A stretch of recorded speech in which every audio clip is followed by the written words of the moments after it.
오늘 첫 번째 계명, 두 번째 계명에 대해서 말씀 같이 나누겠습니다. 이어령 교수님이 부활절에 대해서 인터뷰하시면서 파리의 노트르담 대성당 화재와 한국교회에 대해서 말씀을 하셨습니다. 파리 노트르담 성당이 최악의 불구덩이 속에서도 예수님의 가시면류관 그리고 장미의 창은 보존이 됐습니다. 그런 것처럼 한국교회도 부활절을 맞아서 다시 재탄생하고 거듭나는 체험을 했으면 좋겠다고 말씀을 하셨습니다. 예수님의 부활은 세상에서의 가장 큰 기적이라고 말씀하시고, 예수의 부활은 다시 태어나는 거라 그랬어요. 진정한 변화라고 했습니다. 예수님이 죽음을 이기시고 부활하신 것은 우리의 영혼의 변화, 그리고 우리의 정신의 거듭남, 그리고 우리의 삶의 변화를 의미한다고 했습니다. 그러므로 그리스도의 부활을 믿는 사람들은 자신의 삶에서 예수님의 부활이 증거되어야만 합니다. 예수님의 부활이 증거된다는 건 어떻게 사는 걸까요? 오늘 예수께서 첫 번째 계명, 두 번째 계명에 대해서 말씀을 하셨습니다. 하나님을 사랑하고 이웃을 사랑하라고 말씀하셨어요. 이 서기관과의 마지막 논쟁을 끝으로 해서 이제 화요일 논쟁이 끝나게 됩니다. 예수께서 서기관에게 첫 번째 계명, 두 번째 계명을 말씀하신 이후에 34절에 보시면 이제 그 누구도 예수님께 다시는 어떤 질문도 하지 않았어요. 복음의 핵심은 예수 그리스도의 죽음과 부활입니다. 신앙의 핵심은 첫 번째 계명, 두 번째 계명입니다. 우리는 하나님을 사랑하고 이웃을 사랑하는 그리스도의 종들이 되어야만 합니다. 오늘 두 계명에 대해서 주님이 어떻게 말씀하셨는가를 함께 나누고자 합니다. 먼저 28절에 서기관이 예수께 나와서 질문을 했습니다. 모든 계명 중에 첫 번째 계명이 무엇입니까? 랍비들은 하나님의 말씀을 요약하는 걸 좋아했습니다. 그래서 랍비 심라이 랍비는 모세오경 율법을 613가지 계명으로 요약을 했어요. 613가지 율법의 계명 가운데 첫 번째 되는 계명이 무엇인가를 예수께 질문을 했습니다. 예수님이 29절에서 31절까지 첫 번째 계명, 두 번째 계명에 대해서 설명하셨습니다. 먼저 29절에 첫째는 이것이니, 예수님은 신명기 6장 4절에서 5절 이 쉐마를 근거로 해서 첫 번째 계명을 설명을 하셨어요. 첫째는 이것이니 이스라엘아 들으라, 주곧 우리 하나님은 유일한 주시니라. 오직 한 번뿐인 하나님이십니다. 전능하신 하나님이십니다. 우리의 창조주이시며 구속자이신 하나님이십니다. 우리가 하나님의 한 분이심을 믿는다면 어떻게 해야 되나요? 30절에 내 마음을 다하고 목숨을 다하고 뜻을 다하고 힘을 다하여 주 너희 하나님을 사랑하라. 이게 첫 번째 계명이라고 하셨습니다. 신명기 6장 4절 5절에서는 세 가지로 말씀을 하셨어요. 인간이 하나님을 사랑해야 할, 동원해야 될 인격의 전부, 그걸 마음과 목숨과 힘이라고 그랬습니다. 근데 예수님은 여기에 하나를 더 덧붙이셔서 마음과 목숨과 뜻과 힘을 다하여 하나님을 사랑하라고 하셨어요. 뜻이라는 것은 생각한다는 겁니다. 그리고 판단한다는 겁니다. 그리스도인이 가져야 할 지성을 의미합니다. 그리스도인이 하나님을 사랑하려면 마음과 목숨을 다 바쳐서 사랑해야 될 뿐 아니라 올바른 지성과 생각을 가지고, 그리고 의지적 힘을 가지고 하나님을 사랑해야 합니다. 저희가 바울 아카데미를 통해서 우리가 바울 서신을 가르치고, 그리고 북세미나를 통해서 경건서적을 함께 나누는 중요한 목적은 우리의 지성을 더 폭넓게 하고 신앙의 지성을 더 견고하게 하기 위함입니다. 하나님을 사랑하는데 인간의 전부가 필요합니다. 마음과 목숨과 생각과 힘을 다해서 하나님을 사랑해야 합니다. 그리고 31절에 레위기 19장 18절을 근거로 해서 두 번째 계명을 설명하셨는데, 둘째는 이것이니 내 이웃을 내 자신같이 사랑하라 하신 것이라. 이보다 더 큰 계명이 없느니라. 이보다 더 큰 계명이 없느니라. 두 개의 계명, 첫 번째 계명, 두 번째 계명이 한 덩어리라는 거예요. 둘은 결코 나뉘어질 수 없습니다. 우리 이웃을 사랑하려면 하나님의 사랑에서 기초가 돼야 합니다. 하나님을 사랑하려면 이웃을 사랑해야만 우리가 하나님을 사랑할 수 있습니다. 그러므로 두 개의 계명은 하나입니다. 우리는 하나님을 사랑하고 이웃을 사랑하는 그리스도의 종들이 되어야 합니다. 신학자 알리스는 말하기를 예수님이 이 두 가지 계명을 십계명에서 유추해 내셨을 수도 있다 그랬어요. 왜냐하면 십계명을 크게 우리가 둘로 나눕니다. 첫 번째에서 네 번째 계명은 하나님에 대한 사랑의 계명입니다. 그리고 다섯 번째에서 열 번째 계명은 사람에 대한, 이웃에 대한 사랑의 계명입니다. 그러므로 하나님을 사랑해야 하고 이웃을 사랑하라고 우리에게 가르치셨습니다. 그리고 예수님이 먼저 하나님을 사랑하고 이웃을 사랑하는 계명에 순종하는 사람의 그 믿음의 본을 우리에게 보여주셨어요. 8장에서 베드로가 예수님을 가로막았을 때 8장 33절에 예수님이 베드로에게 이렇게 말씀하셨습니다. 내가 하나님의 일을 생각하지 아니하고 사람의 일을 생각한다. 예수님이 해야 할 하나님의 일이 무엇입니까? 그것은 십자가에서 자기 목숨을 화목제물로 내어주시는 일입니다. 주님은 목숨을 바쳐서 하나님이 예수님에게 명하신 일을 순종하고 있었어요. 그리고 10장 45절에 예수께서 이 세상에 오신 목적이 무엇입니까? 섬김을 받으려 함이 아니라 섬기러 오셨고 자기 목숨을 많은 사람들의 대속물로 주기 위해서 오셨다 그랬어요. 죄인을 구원하고 그들의 죄를 용서하기 위해서 예수님은 대속제물이 되셔서 자기 목숨을 바쳐서 그들을 사랑하셨습니다. 그러므로 주님은 하나님을 목숨을 바쳐서 사랑하고 그리고 죄인들을 목숨을 바쳐서 사랑하신 분이셨습니다. 2005년도에 국민일보의 역경의 열매에 김미애 변호사님 간증이 실렸었습니다. 이분은 방직공장 직공에서 시작해서 인권 변호사까지 되신 분이십니다. 경북 포항의 구룡포의 작은 어촌마을에서 태어났는데 아버님이 사업한다고 재산을 다 잃어버리고 그리고 아버지는 가출을 해버리셨습니다. 혼자 남은 어머니가 해녀 물질을 하시면서 자녀들을 키우셨습니다. 그리고 어느 날 어머니가 쓰러지시고 병원에 가서 진단을 했는데 자궁암 말기였었습니다. 김미애 변호사는 어떻게 하든 어머니를 살리겠다고 어머니를 모시고 교회에 주일 예배, 수요 예배, 금요 기도회, 심지어 주변의 교회에 부흥회가 있으면 리어커에 어머니를 싣고 부흥회에 데려가서 그 자리에 뉘어놓고 하나님 앞에 온 마음을 다해서 기도했습니다. 그러나 어머니는 일어서지 못하셨고 4년 만에 하나님의 부르심을 받았습니다.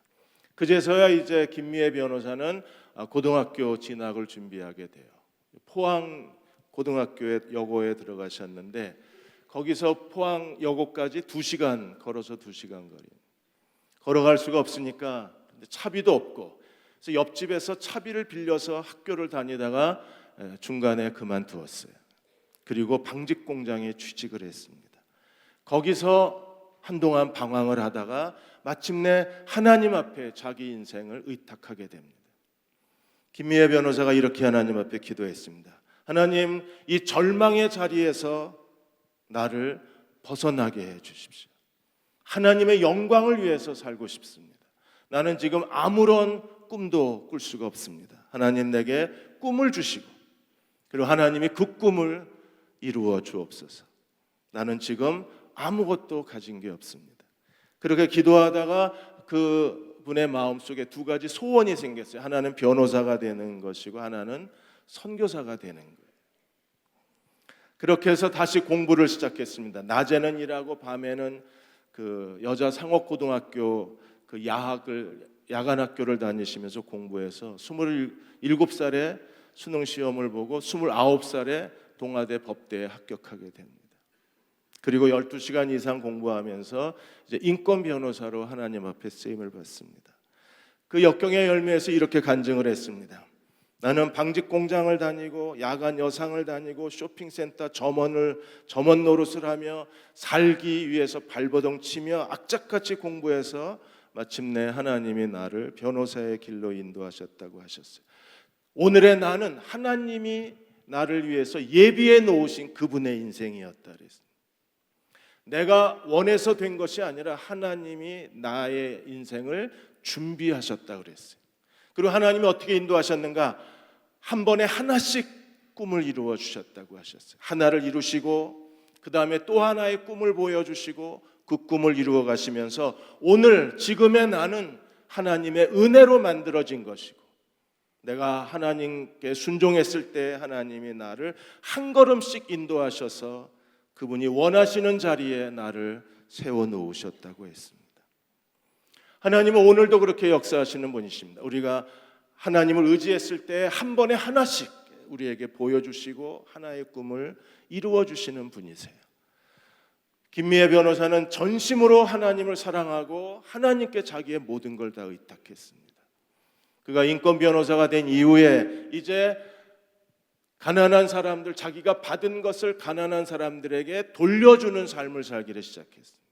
이웃을 자기 몸처럼 사랑하는 삶을 실천했어요. 그래서 먼저 동아대학교에 장학금을 내놓아서 1억 장학금을 약정하고 계속 장학금을 후원하고 있고, 그리고 주변에 NGO 단체들 후원하고 가난한 소녀 가장들, 소녀 가장들을 매월 생활비를 도와주고, 그리고 여성 인권을 위해서 힘쓰고, 그리고 그분 자신이 미혼모인데 지금 3명의 아이를 자기 자식처럼 키우고 있습니다.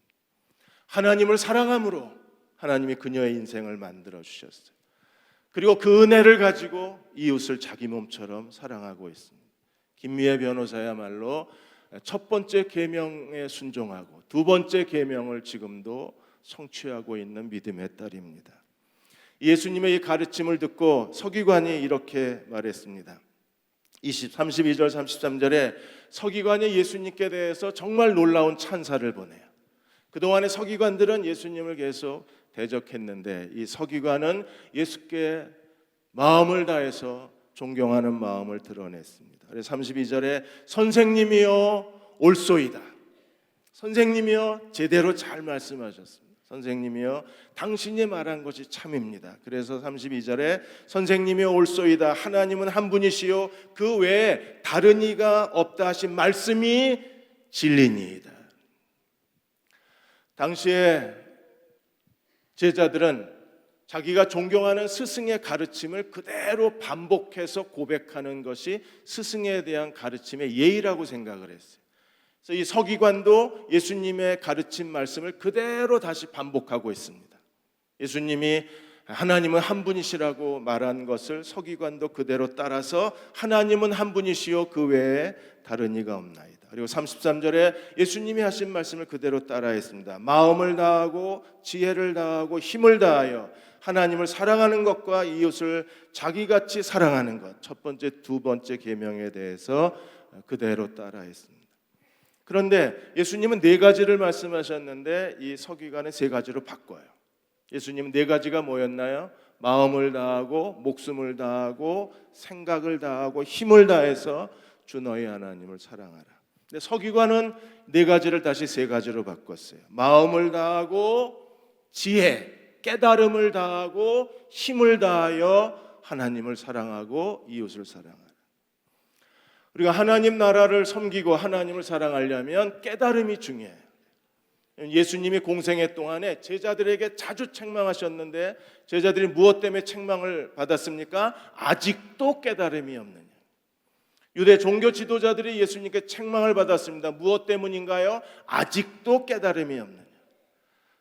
예수님의 가르침을 들었던 많은 유대인들이 책망을 받았습니다. 무엇 때문인가요? 아직도 깨달음이 없느냐.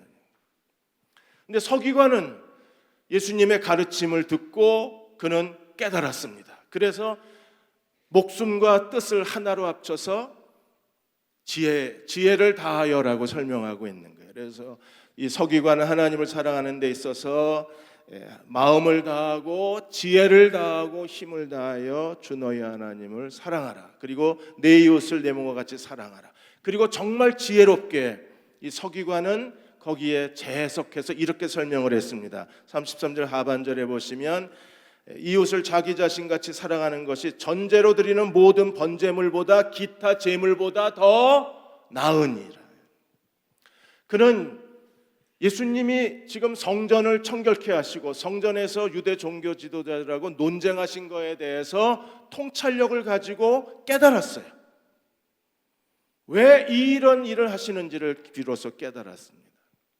예수님이 성전에서 하신 일이 무엇입니까? 성전에 돈 바꾸는 사람들 다 뒤집어 엎고 재물 파는 사람들의 그 가게를 다 문을 닫아버렸어요. 그것은요, 더 이상 성전에서 제사를 드릴 수 없다는 걸 의미합니다. 예수님이 성전 제사를 멈춰버리셨어요. 그리고 성전에서 유대 종교 지도자들하고 논쟁을 하셨어요. 이 서기관은 그 모든 일들을 깨닫고 그가 예수께 고백하기를 하나님을 사랑하고 이웃을 사랑하는 것이 번제를 드리는 것보다 제사를 드리는 것보다 더 중요한 일이니이다 고백을 하는 것. 그동안의 구약의 선지자들이 계속해서 이스라엘을 가르쳤던 것이 형식적이고 외형적인 제사보다 하나님이 그들에게 원하시는 것이 하나님을 사랑하고 이웃을 사랑하는 거였었어요. 사무엘상 15장 22절에 사무엘이 이렇게 말합니다. 여호와께서 번제와 다른 제사를 그의 목소리 청종하는 것보다 좋아하신 것 같이 좋아하시겠나이까. 하나님이 정말 좋아하시는 게 무엇입니까? 번제나 다른 제사를 좋아하시는 게 아니라 뭘 좋아하세요? 하나님의 말씀을 청종하는 것을 더 좋아하신다고 하셨어요. 순종이 제사보다 낫고 듣는 것이 순양의 기름보다 나으니라. 순양의 기름은 사람이 하나님께 드릴 수 있는 최고의 제물입니다. 그 최고의 제물보다 더 하나님이 귀히 여기시는 제물이 순종이라고 말씀을 하셨어요. 미가서 6장 6절에서 8절까지도 미가 선지자가 똑같은 말씀을 유대 백성에게 전했습니다. 내가 무엇을 가지고 여호와 앞에 나아가며 높으신 하나님께 경배할까? 오늘 부활절에 우리는 무엇을 가지고 하나님을 예배하고 무엇을 드리고 하나님을 경배하고 있을까요? 미가 선지자는 번제물로 1년 된 송아지를 가지고 그 앞에 나아갈까? 예배자들이 하나님께 드릴 수 있는 가장 최고의 비싼 제물이 1년 된 송아지 제물입니다. 그걸 가지고 나아갈까?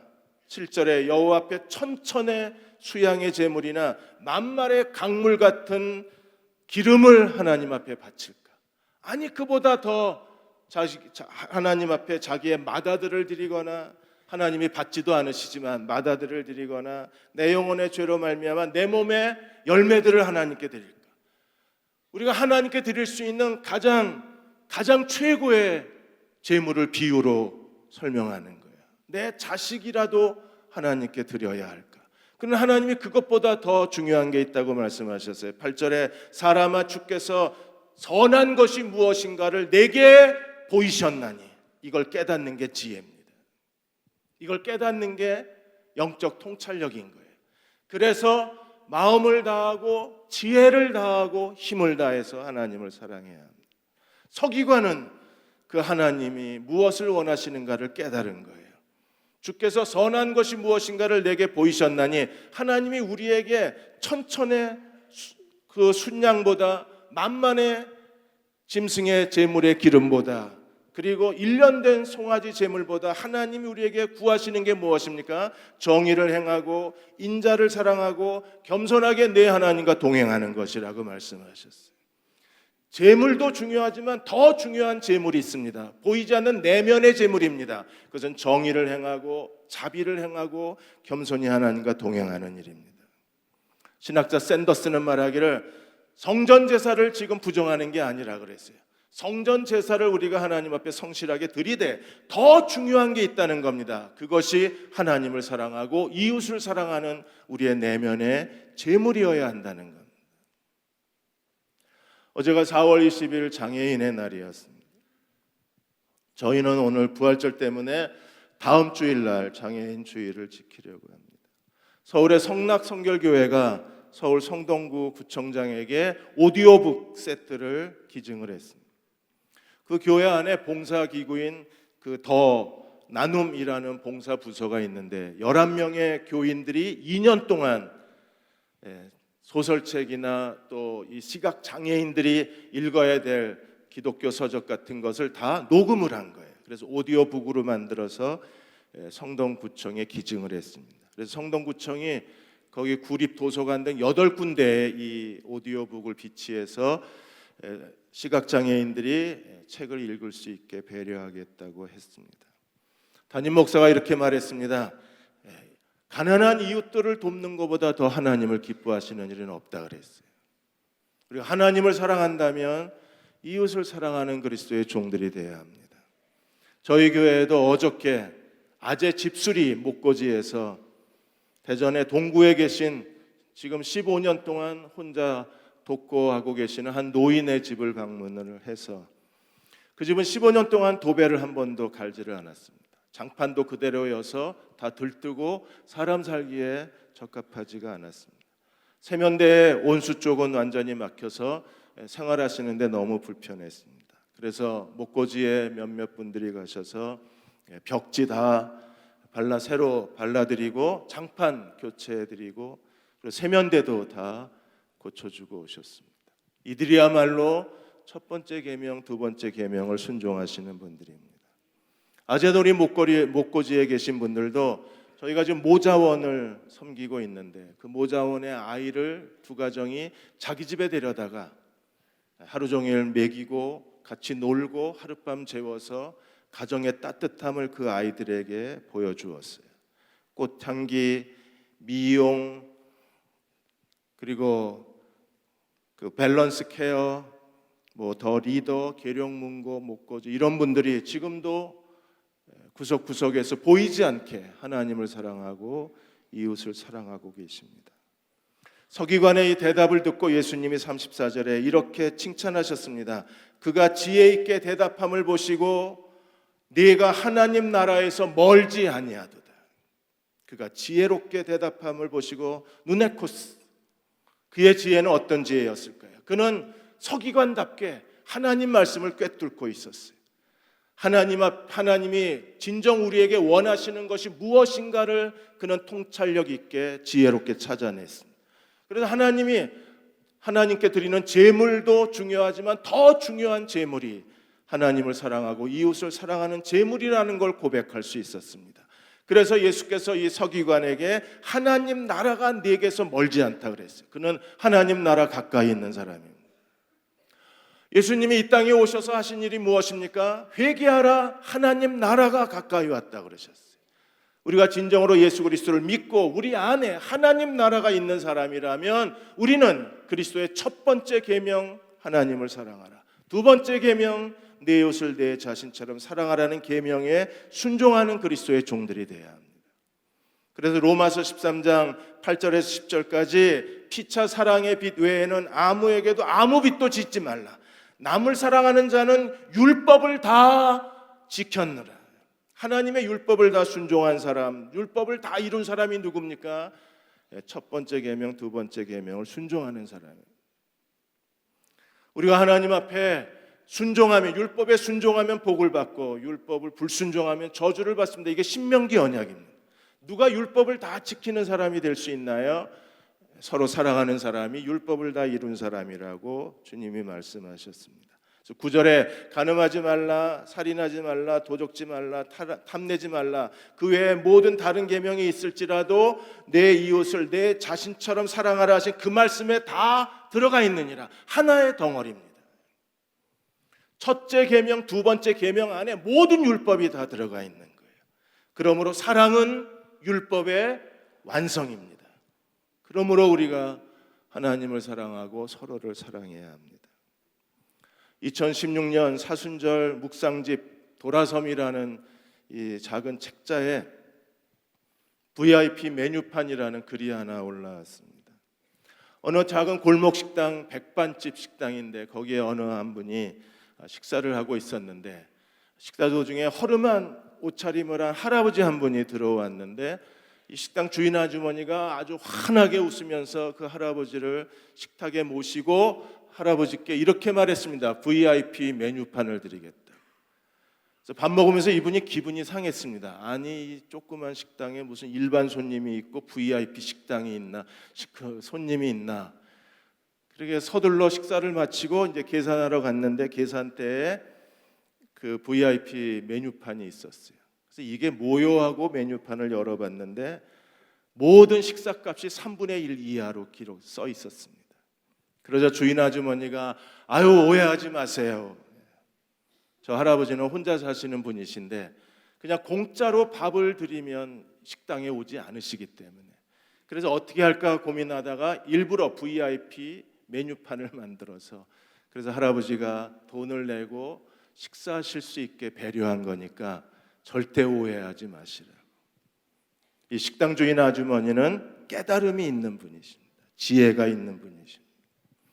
우리가 왜 이 첫째 계명, 둘째 계명에 순종하지 못할까요? 마음과 목숨과 힘과 뜻을 다해서 하나님을 사랑하지 못하는 이유는 어디 있을까? 왜 이웃을 내 자신처럼 사랑하지 못할까요? 세 가지 이유가 있습니다.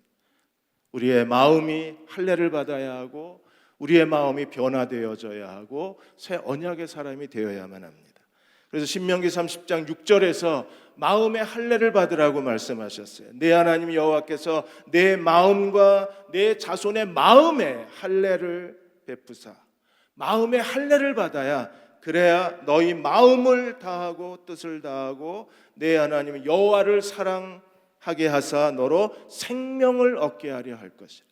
사람의 몸의 육체의 할례를 행하는 게 아니라 마음의 할례를 받은 사람이 하나님을 사랑할 수 있습니다.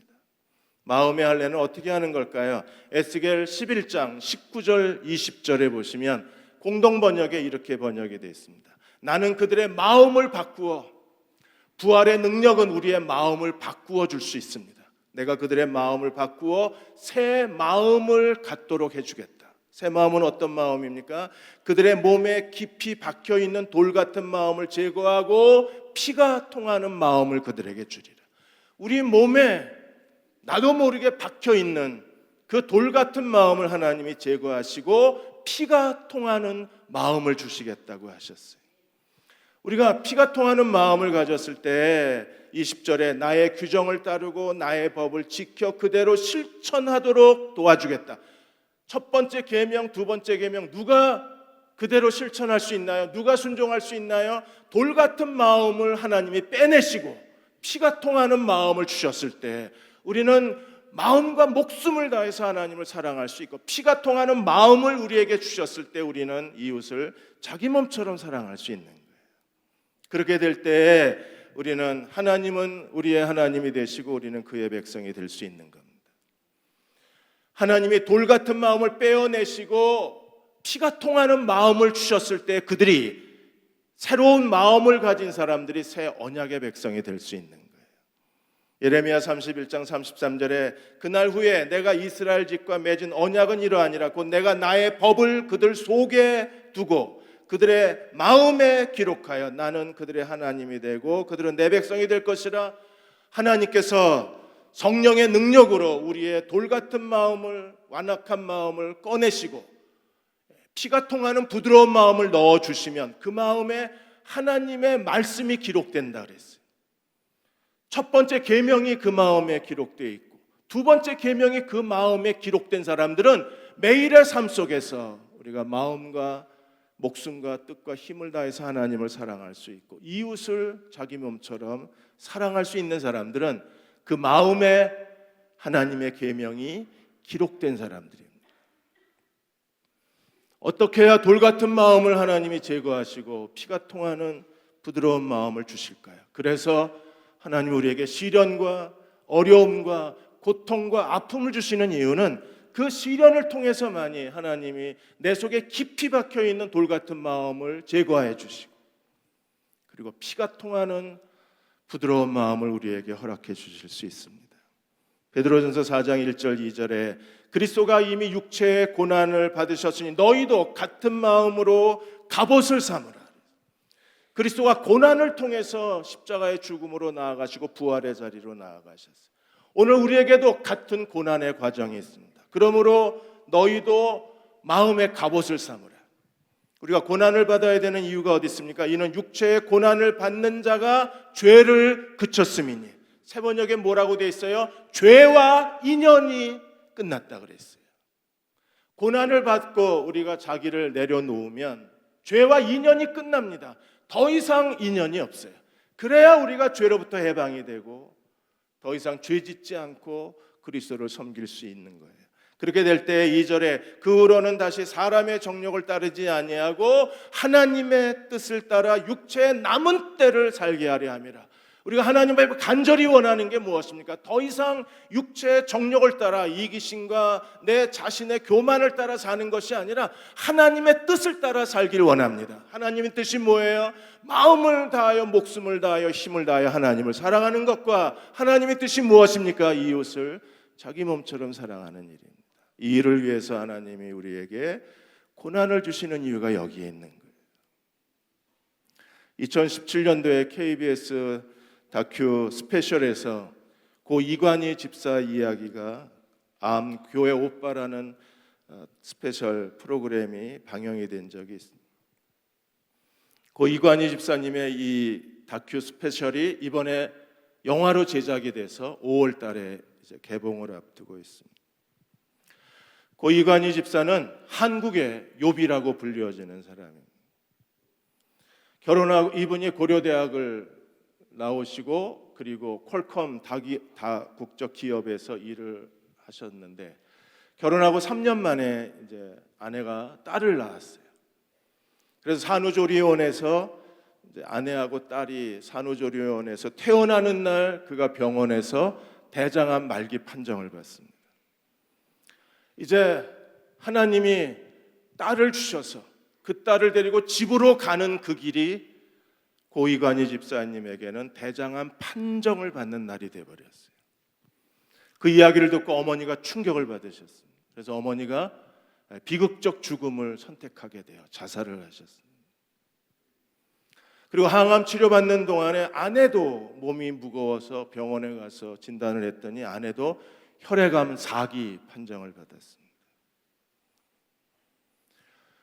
아내 오은주 집사가 이번에 국민일보하고 인터뷰하면서 이번 영화를 만들게 된 계기에 대해서 설명을 했어요. 오은주 집사는 2016년도에 항암 치료가 잘 끝나서 지금은 정상 수치가 됐습니다. 하나님의 은혜로 의사가 불가능하다고 그랬는데 하나님의 은혜로 하나님 치유하셔서 저렇게 건강한 모습을 갖게 되셨어요. 지금은 계속 암에 대한 수치 검사만 하고 계십니다. 왜 영화까지 찍게 됐는가에 대해서 영화를 찍게 된 이유를 오은주 집사가 설명을 했어요. 고 이관희 집사는 사람들이 교회에서 간증할 때 예수 믿고 잘된 이야기만 해요. 잘된 이야기 그리고 축복의 이야기를 하는데 자기는 그럼에도 계속 어려움 가운데 있고 고통 가운데 있고 고난받는 사람들에게 위로가 되기 위해서 자신의 그 내놓기 싫은 부끄러운 모습을 다 영화 화면에 담아서 고난받는 사람들을 위로해주고 싶다고 했습니다.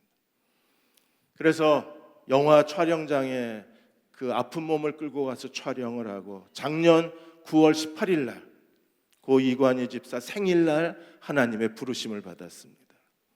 이 부부는 고난당하는 사람들의 위로가 되기를 원했어요. 그리고 KBS 다큐 스페셜이 나갔을 때 정말 많은 사람들이 큰 위로를 받았습니다. 그런데 어떤 사람들은 이분을 이해하지 못했어요. 어느 한 분이 이관희 집사에게 이렇게 메일을 보냈습니다. 하나님을 향한 당신의 믿음이 도대체 어떤 믿음이기에 당신 때문에 어머니가 죽었는데 하나님을 찬송할 수 있냐? 사람이 할 일이냐? 이관희 집사가 암 판정을 받고 그것 때문에 충격을 받고 어머니가 스스로 괴로워하시다가 자살을 한 거예요. 어떤 면에서는 이관희 집사 때문에 어머니가 돌아가셨어요. 자살을 했습니다. 그러니 이관희 집사가 마치 어머니를 죽인 것 같은 그런 상황일 수도 있습니다. 어떻게 그 고통 가운데 이관희 집사도 어머니의 자살로 인해서 정말 괴로워하고 잠을 이루지 못하고 그것 때문에 정말 마음 아파하고 자기 가슴을 찢고 내가 어머니를 죽였다는 죄책감에 사로잡혀 있었는데 이 편지 한 장이 그를 완전히 무너뜨려 버렸어요. 어머니를 죽여놓고 어떻게 하나님을 찬송할 수 있냐. 하나님 앞에 기도했을 때 정말 그 문제 때문에 하나님 앞에 기도하고 또 금식하고 기도했을 때 하나님께서 이관희 집사에게 이렇게 얘기해 주셨어요. 힘들지? 어머니 죽음 때문에 괴롭지. 그러나 아니야. 나는 너보다 더 괴롭고 나는 너보다 더 힘들고 난 너보다 더 슬프다. 우리가 고난당했을 때 하나님이 멀리 계신 게 결코 아닙니다. 왜 내가 이렇게 힘든데, 이런 고통 가운데 절망하고 있는데, 이 아픔으로 인해서 내가 몸부림치고 있는데 왜 하나님 내게 아무 말씀도 하지 않으시나요? 하나님 멀리 계신 게 아니라 하나님 오늘 우리에게도 똑같이 얘기하고 계실 거예요. 힘들지? 나는 더 힘들다. 괴롭지? 나는 더 괴롭다. 네가 어떻게 해야 될지 몰라서 절망스럽지? 나도 절망스럽다. 그러나 우리는 해결할 방법이 없지만 예수님은 죽음과 죄와 사망 권세를 이기시고 부활하신 그리스도는 우리의 인생에 새로운 길을 주실 수 있는 분이시고 망가진 내 인생을 다시 회복할 수 있는 분이시고 무기력해진 내 인생을 다시 소망을 불어넣어 주실 수 있는 분이 그분이십니다. 우리가 오늘 고난을 당하는 이유는 어떻게 하든지 내 안에 박혀있는 이 돌같은 마음을 뽑아내야 합니다. 그리고 피가 통하는 부드러운 마음을 하나님이 주셔야 합니다. 그 마음을 가질 때 우리는 목숨을 다해서 하나님을 사랑할 수 있고 그리고 이웃을 자기 몸처럼 사랑할 수 있습니다. 오늘 고난당할 때 주님이 하시는 음성을 들으십시오. 나도 너와 같이 힘들다. 그러나 주님은 단순히 힘든 것으로 끝나지 아니하시고 우리의 인생을 다시 치유하시고 회복하실 수 있는 분이십니다. 그 부활의 주님을 온 마음을 다해서 의지하는 저와 여러분 되시기를 주의 이름으로 축원합니다. 누구든지 하나님을 사랑하면 하나님도 그를 알아주시느니라. 하나님을 사랑하는 자를 하나님도 인정하신다고 하셨습니다. 하나님, 우리가 겪어야 하는 모든 고난 속에서 아직도 내가 알지 못하는 깊이 박혀있는 돌같은 마음을 다 제거해 주시고 피가 통하는 부드러운 주님의 마음을 주셔서 우리가 하나님을 사랑하고 서로를 사랑하며 하나님 나라를 섬기는 그리스도의 종들이 되게 해 주옵소서. 저희도 위로가 필요합니다. 주님, 우리에게 오늘 찾아오셔서 우리를 어루만져 주시고 위로해 주시고 하나님이 우리를 다시 회복시켜 주실 것을 약속해 주셔서 하나님을 사랑하는 마음이 점점 더 커져가게 해 주시고 더 깊이 무릎을 꿇고 주님을 의지하게 하여 주옵소서. 지금 우리를 죄에서 구원하신 우리 주 예수 그리스도의 은혜와 하나님 아버지의 그 크신 사랑하심과 성령의 위로하고 도우시는 은혜가 오늘 부활절 예배드리고 돌아가는 모든 교우와 가정과 자녀들 위에 이 민족과 이 땅의 모든 교회 위에 지금부터 영원히 함께 하시기를 간절히 축원하옵나이다. 아멘.